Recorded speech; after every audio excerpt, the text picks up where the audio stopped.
Hi, how you doing? My name is Chef Boris from La Playa Hotel here in Carmel. I also run Brophies and I help out in the other areas of the company. But today we're here to build a charcuterie plate for the holidays, especially for the Carmel Foundation and the auction, the future tapes that they will produce. And so what I'm going to do here is I'm going to show you how to put a real simple cheese board together that has all the things to make sense, right? So for example, right here we have regular salami, we got Pinocchio, we got sopraseta spicy, we have salumi picante, and this is another style chorizo, and of course we all know prosciutto. So what you want to do is you want to incorporate maybe like 4 charcuterie pieces, because you don't really want to do just salami or just prosciutto. The whole thing for you is to experience what that is, and also bear in mind and keep this in mind that when you slice charcuterie, you want it to be thin, like European style thin. Out here in the United States and the West, we tend to everything thicker and everything bigger, but for it to work, it has to be thin so you don't take a mouthful of something that's extremely salty. And then, as I will show you, I put other things in this plate that will balance that off. So we're going to start by grabbing a few of these items of the cheese, right? Sorry, of the salamis. And what you want to do is you want to make them look, out here in California and out here in the United States, people seem to want to make things look uniform, but that's not the case with this place. These places are supposed to look a little rustic, a little country, like if you were in a winery. And the people have had the wineries for generations, they don't do things like that. Or even in Europe, let's say, they're more a little bit, not organized disarray, I guess what I'm getting at. So just a little bit of everything. And what I like to do is just kind of keep the salami all in one side. I love this one. You should try it later. This company is named from Ani, and it's not the most high-end product, but it sure is one of the better products that you can get out here, and that is legitimate, like that it tastes like what it's supposed to. So that's the nice thing about it. The packaging sort of looks like this, and this is the salametto picante. They always package their things in this color format, but this, you'll never be disappointed when you buy it at the store. I should work for them. Anyways, then we're just gonna do a little sopraseta here in the middle, and then I'll just put a couple of slices of prosciutto here at the end. Right? And I always like to leave a little space like that in the center. So let's say that was it, right? And so the things that we're going to put on this plate, besides the cheese and the salami, will be cornichons, simply because they're nice and sour, and they have like a certain, pepperiness to it. So what that'll do is it'll contrast the saltiness and the fattiness of this product. And then you also have some whole grain mustard, which is delicious to put on the bread, and it also, again, it breaks up the fattiness and the saltiness. So, and then of course some olives. You kind of have to put them in there. I typically use a different container in this case, but for this particular one to work, we're gonna have to use ramekins. Pásame el 4 ramekins aquí abajo.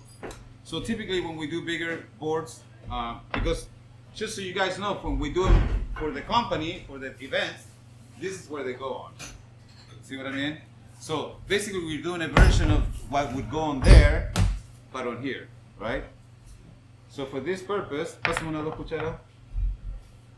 And like I'll put these guys over here, like this. I love these guys. The American version of this is called the gherkin, but the gherkin is a lot sweeter. This is like a real dill pickle, but nice and small, and so it's always snappy and delicious, And so that's a kind of great way to do it. For everything to fit in here, I'm going to transfer some of these olives to these right here, but you will get the idea of what it's supposed to look like. So you put one of those guys in there, and then a little bit of the mustard here.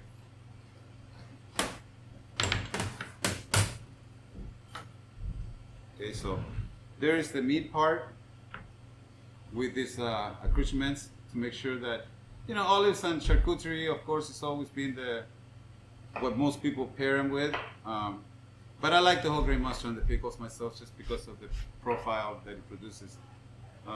Let me grab a couple of these pieces of cheese. So this right here, this cheese right here, it's called Cambozola.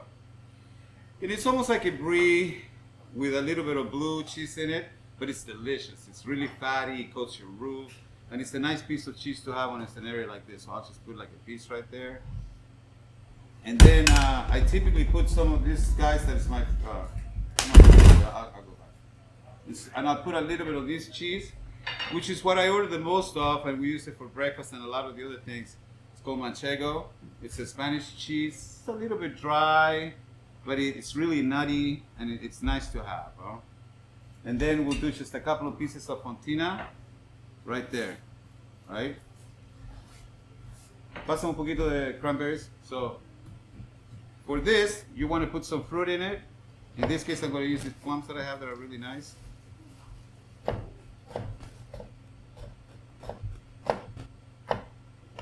You want to find a little spot for it.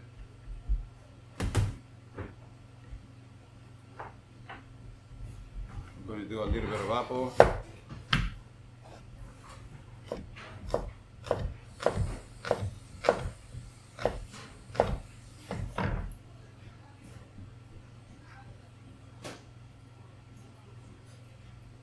A few dry cranberries. I always like to put these guys in here. These are Marcona almonds. They're delicious. They come from Spain, and they have extra virgin olive oil, and they come with beautiful sea salt.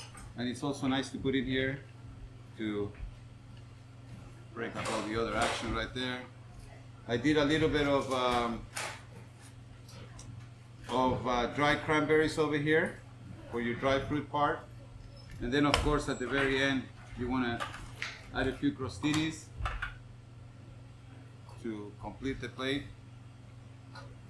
And of course you can use grapes, it's a great addition, pears when they're in season, grapes, you know, all of that. But essentially this is like a real simple charcuterie board that anyone can pretty much put together at home. The only thing that I would suggest is if you don't have a slicer, make sure that the person at the meat counter slices it for you. Just because slicers are typically dangerous if you're not used to being around them a lot, and you'll be able to get the right cut. Of course, nowadays you go to Whole Foods and you can pick up all of these meats already sliced in the package, which makes it incredibly easy. I would suggest using seasonal fruit as much as you can, just because it's better in general, price-wise and flavor-wise and everything. And of course, if you were to do one this size, you could take it to any party and you'll be a hit, you know. So, but anyway, this is from La Playa. This is our cheese and charcuterie board. Real simple for anyone to create at home. Thank you.